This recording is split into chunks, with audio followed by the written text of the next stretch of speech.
What's up, guys? Welcome back to the channel. Here we are with another reaction. We have 9 things you don't do in the Netherlands. Tips from an American expat. Before we dive into this video, if you guys happen to enjoy it, please don't forget to smash that subscribe button, give the video a thumbs up, and let's look at these tips. Hi everyone, I'm Ava, and today I wanted to talk to you about 9 things that you should absolutely not do when you are here in the Netherlands.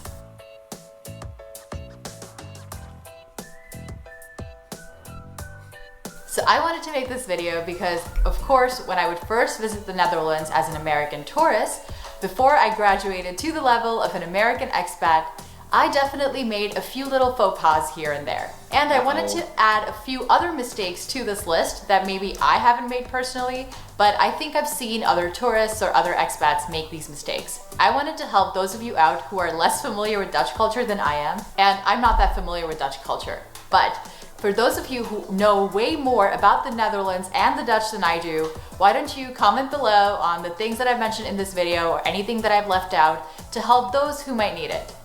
So, without further ado, the first thing that I wanted to talk about today is when you come to the Netherlands, either as a tourist or an expat, do not refer to the Netherlands as Holland. The Netherlands has 12 provinces, and only 2 of those 12 provinces are the provinces of Holland. That is Noord and Zuid-Holland. Now, as an English speaker, I definitely learned that you could either call the Netherlands Holland or the Netherlands, and it didn't matter. So I found out, painfully, that it's not quite accurate to do so. And again, it's only 2 out of the 12 provinces. I was kind of surprised because if those 2 terms are interchangeable, you would expect that most of the Netherlands was called Holland, but that is not the case. So for that reason, I would suggest that when you are here in the Netherlands, just stick to calling it the Netherlands. You might actually end up offending some people who are not from the provinces of Holland because they do not want to be left out when you're talking about their country. Understandably so. And there are also Dutch people who, well, let's just say they will know what you mean and they won't get upset if you refer to the Netherlands as Holland. Because I've heard Dutch people do the same when they speak English. So, no, they won't get mad at you. Dutch people are generally very nice, but if you want to seem a little bit more local or in tune with the country, then I would stick to calling the Netherlands the Netherlands. While your other option is refer. It's crazy because I feel like before starting to react to Netherlands videos, I didn't honestly know much about the country to begin with, and so I never knew like people called it Holland until I watched these videos and people was like, do not call it Holland, call it the Netherlands. And I'm like, I literally thought the Netherlands was the only name for it. So that was a very interesting thing for me that I picked up. So yeah, no Holland. I mean, 2 provinces that are Holland, but overall it's the Netherlands. It's not all Holland. Referring to the country by its full name, which is the Kingdom of the Netherlands. But I would recommend against it just because it sounds really odd when you say things like, I love being on holiday in the Kingdom of the Netherlands. You see how that's a little bit antiquated? Tad bit. The second thing I want to talk about is extremely, extremely important. So I want all of you watching this to pay close attention to it. When you are in the Netherlands, and if you are not on a bike, if you are on foot, do not stand or walk on the bike lane. Please do not do that. Well, you could, and then you will very quickly get hit by a bicycle. Remember how I told you that Dutch people are generally very nice? Well, the one way to piss off a Dutch person is by standing or walking in the bike lane. So I find this really funny because this is something I 100% did when I visited the Netherlands as a tourist. In fact, if I had a friend with me, we would play this game of who was gonna get hit by a bike first or who made that mistake more often than the other because we couldn't help ourselves. I kind of see why that is because if you actually compare the bicycle lane to the sidewalks here in the Netherlands, there is a big difference sometimes. The sidewalks here are extremely, extremely cute. They are made of these cobblestones or these little bricks and, you know, they're small and narrow, adorable, but also not the best to walk on if you're not used to them. In contrast, these bike lanes are extremely smooth. The Dutch, and now me included, pay quite some high taxes to keep our bike lanes pothole free. This is feel not that. America. No potholes here. The bike lanes are comfortable. No potholes? They are pretty spacious and easy to use when you are on a bike. Also extremely desirable if you want to walk. So I get that you want to be walking on that bike lane, but just don't do it. Oftentimes the bike lanes are also quite close to the sidewalk. So again, I see where you're coming from with this. I've made this mistake before, but don't do it. It is extremely important that you keep those two separate. It's really for your own good because, like I said, you will get hit by a bike, or worse, a scooter or an electric bike, something that's actually going pretty fast. I have heard stories of people getting hit in that bike lane. I have heard stories of people in the Netherlands getting angry that you in a bike lane and you ain't on a bike. This is the bike lane for a reason. It's for bikes. The Netherlands, like, I don't care how much it hurt to walk on that cobblestone sidewalk. Stay out of my bike lane if you ain't on a bike, point blank and period. So yeah, hey, walking them bike lanes at your own risk. But like she said, you gonna get hit, and that ain't what you want. That ain't what you want. The next thing I want to talk about is one of my favorite things about the Netherlands, and that is that they are so lax about drinking in public. I love having a good drink in the park. Sometimes I love going to a bar and taking my drink outside just because I can. In America, you will get arrested. I love to exercise my freedom of not being arrested while drinking in public.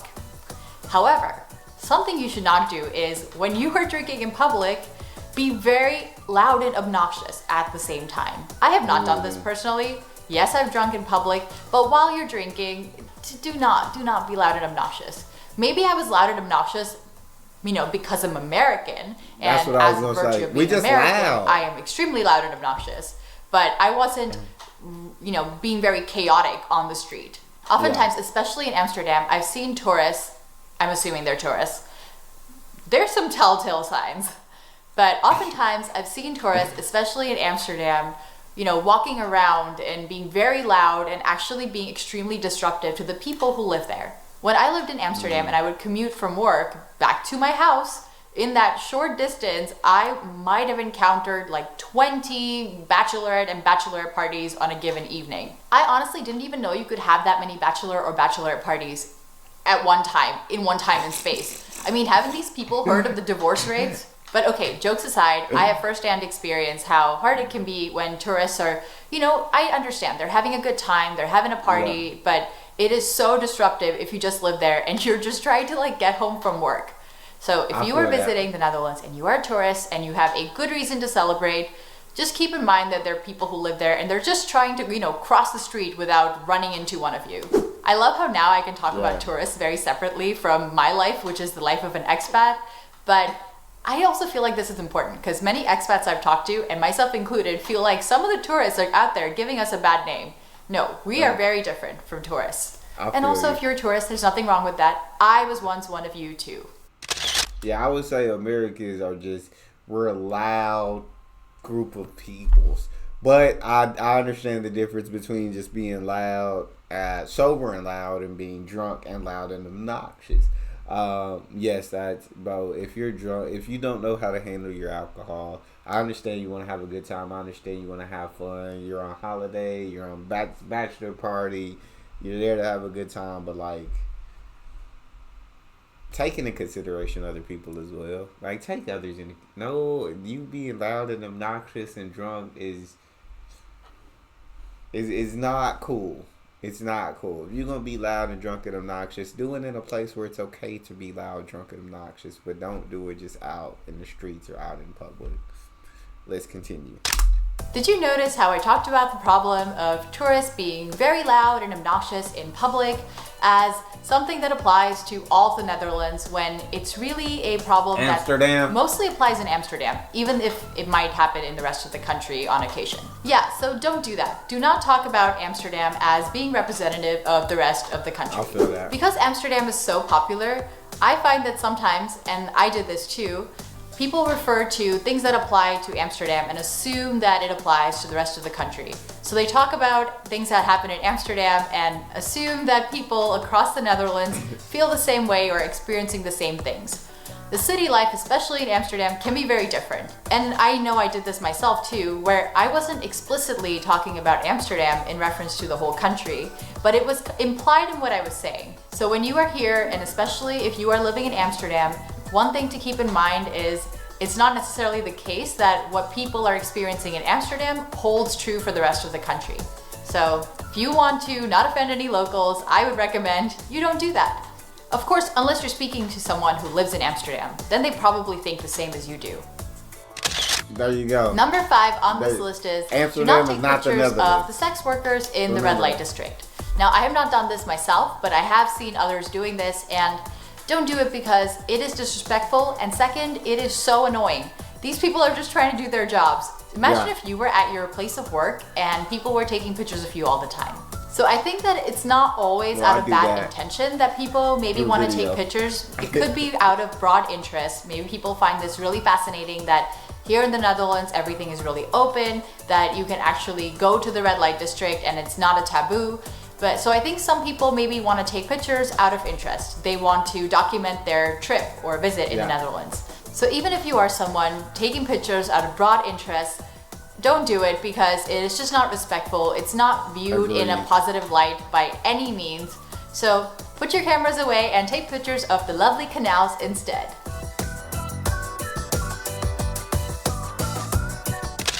I feel like, just honestly, just don't take pictures without someone's consent. Yeah, like she said, these people are just trying to do their job. They're not here so you can take pictures of them. If you're gonna take a picture, hey, go in there and pay some money. Go in there and pay some money. But yeah, don't just. I understand. To me, it's crazy that like Amsterdam is that open and all these things are allowable. As to coming from America, where a lot of these things are illegal. And so it is really cool. It is really an amazing thing about Amsterdam. But like she said, leave these sex workers alone, picture-wise. You want to pay some money? Go in there, pay some money, do whatever you gonna do. But other than that, let them be. Number 6 is don't refer to a coffee shop as a place you're going to get coffee. Or do, and see where that takes you. For those of you who may not be aware, coffee shops here in the Netherlands refer to something else other than a cafe. You go to a coffee shop not to get coffee, but to get some of the good stuff. You know what I'm saying? I got you. And a cafe is where you get the other good stuff.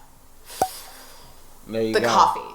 So I would recommend you keep those two separate. And it's kind of hard as a speaker of English, and I really did this even after I found out the difference between those two places. I would still refer to a place where I wanted to get coffee as a coffee shop, because in English, that just refers to a place that specializes in coffee. I'm sure there's something to be said about why the places where you can go get weed are referred to as coffee shops, but I'm no expert on that. So all I'm going to say is you're better off keeping those two things separate. Otherwise, you'll have some extremely confusing conversations. I know that whenever I have friends visiting, I have to ask them multiple times to make sure I know where they want to go. Because sometimes people do want to go to a coffee shop for the stuff that's not coffee. And other times, they're really just trying to say cafe. Number 7 is don't. I'm going. Hey, if I'm going to the Netherlands, I'm going to the coffee shop. Going to the coffee shop. If I'm coming to Amsterdam, I'm going to the coffee shop. Ask people how they're doing, unless you actually mean it. Oh, so as an American, and I've said this before a couple of times, when we say hello, sometimes we'll instead say, how you doing? Yep. And that means the same thing as hello. We're not really looking for a response, but this is a problem that doesn't just apply to Americans. It also applies to speakers of British English. I've discovered that the phrase, you all right, when spoken by a British person also just means hello. So I myself find the British, you all right, pretty confusing. So I can see how the American version is also confusing to people. But here in the Netherlands, neither of those things mean hello, and when you ask people if they're all right or how they're doing, they will give you a response. And it can be a little startling for a Dutch person who speaks perfect English, basically, to get these questions asked and then have the person not wait for an answer. So if you're asking someone how they're doing, don't just walk away. Instead, I suggest you wait, catch their response, and say something in return. Yeah, I feel like that's what would. I mean, I had to take an adjustment because that's just how like the American mindset in me like greets people like, "Hey, how you doing, man? I'm doing good. You doing good? All right, nice to see you." And then you walk off. That's like how you doing. That's how you ask and that's how you respond. How's everything going? Everything's going good. How about you, man? You good? Yeah, everything's good. All right. See you next time. Bam. That's it. That's all that's meant for. It's not meant for you to. How's everything going with you, man? To be honest, man, everything in my life is not going the greatest. This is happening. This is happening. And next week I gotta go do that. We didn't really mean that. We didn't really.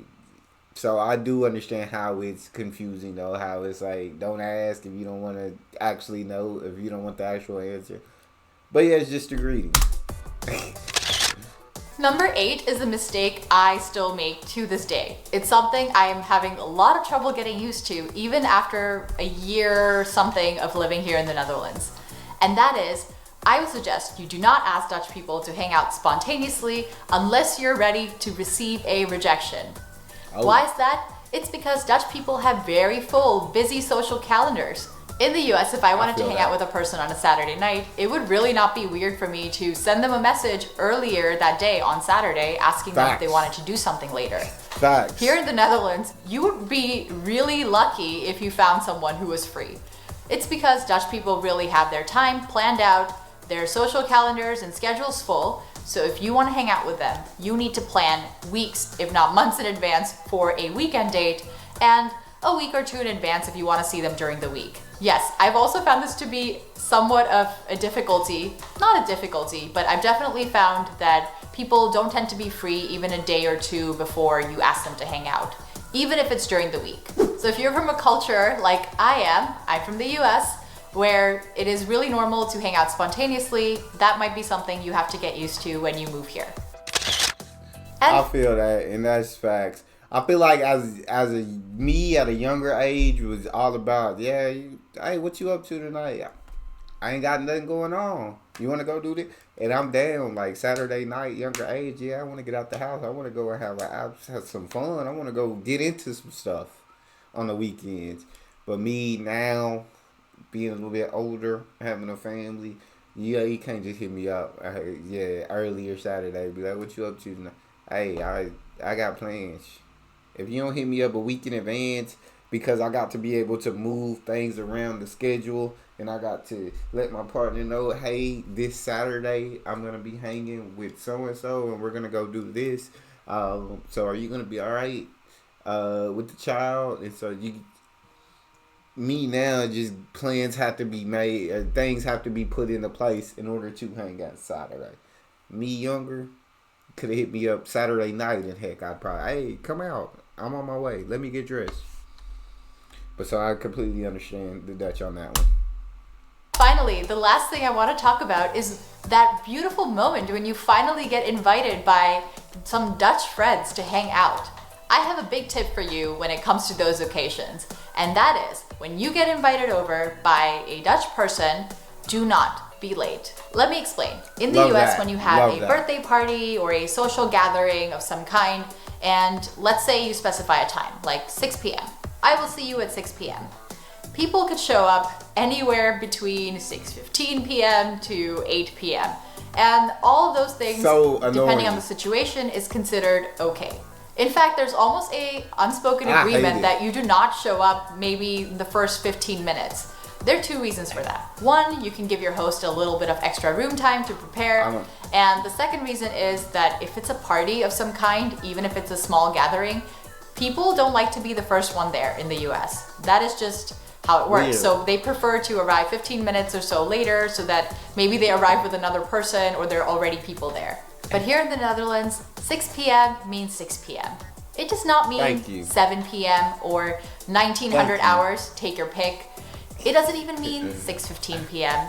It just means 6 p.m. In preparing for this video, I thought a little bit about, should I explain why that is here in the Netherlands? But then I very quickly realized that the way we do it in America is completely weird, because what if someone's not in on this unspoken agreement and they show up on time?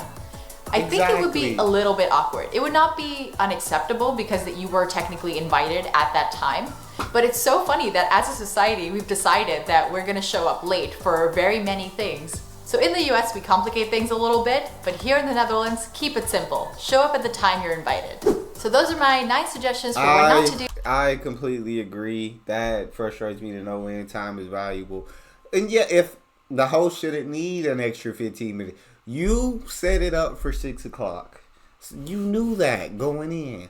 So if you still need 15 extra minutes to prepare things, then you weren't prepared. You weren't prepared because you knew 6 o'clock was the time. So shout out to the Netherlands. I'm completely with you guys on that. 6 o'clock don't mean 6:15.